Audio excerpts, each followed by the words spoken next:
Hi guys, this is True Value Prophetess Catherine. So you guys, today I have a prophetic audio of Second Chronicles to share with you. And in this passage, okay, I will make a short summary of what this chapter is about. So here, when we last left our heroes, King Solomon had just been taken reign after the death of his father, King David.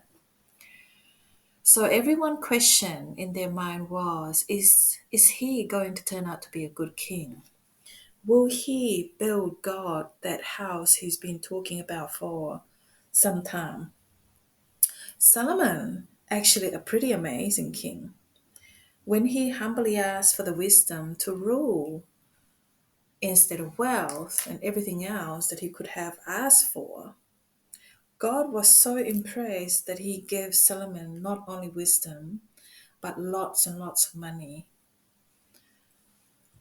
Solomon also oversaw a major project, the building of the temple in Jerusalem. It's pretty lavish. It was made with gold, bronze, okay, and angel everywhere. God house is totally posh and just beautiful in every way. Because of this, just about everyone all over the world thinks Solomon is just the smartest, richest, and the best king ever lived. Then Solomon dies and things go downhill fast. His son Rehoboam takes over, and under his rule, the nation Israel fractures into two different countries. Rehoboam and the rest of David's ancestors ruled in the southern kingdom of Judea, while Jeroboam take charge in the northern kingdom of Israel. Because the chronicle loves him, he naturally think that the folk in the south are way superior. After all, they have the temple in their territory, which means God's their neighbor down the street. So the folks in the north and south are at war almost constantly. Meanwhile, each country goes through a string of not so great king.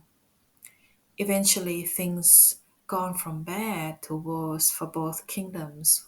When King Jehoshaphat of Judea attempts to call a truce by letting his son marry King Ahab of Israel kingdom's daughter.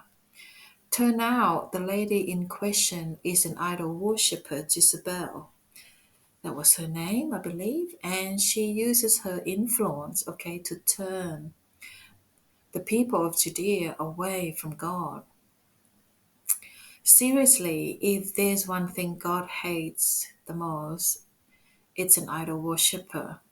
There are actually 10 things that God hates, but idol worshipping is at the top of the list. But it's not all bad in between incompetent murderers, adulterers, monarchs. There are few good apples. Hezekiel and Josiah are two examples of kings who turned things around. They spent their entire reigns making amends for the previous generations, adultery, and general corruption by trusting in God and following His law, perfect law. God is totally willing to help a country out as long as its people swear their unwavering loyalty and devotion to Him.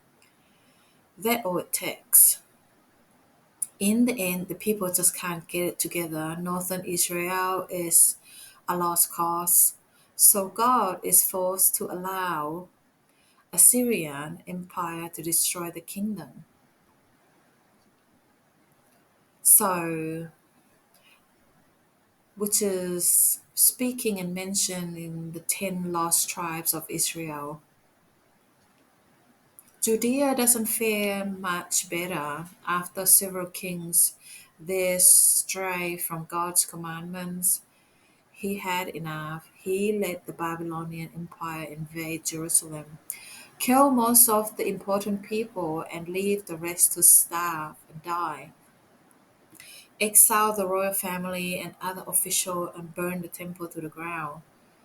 Wrath of God in display here. After 70 years of exile and despair for the Judeans people, the Spirit of God moves King Cyrus of Persia, who managed to defeat the Babylonians, to allow the exile from the Judea to head home and start rebuilding the temple. This is hugely dramatic development. We are dying to see the look on their face when they first set eyes on Jerusalem again. But the story ends here in Second Chronicle.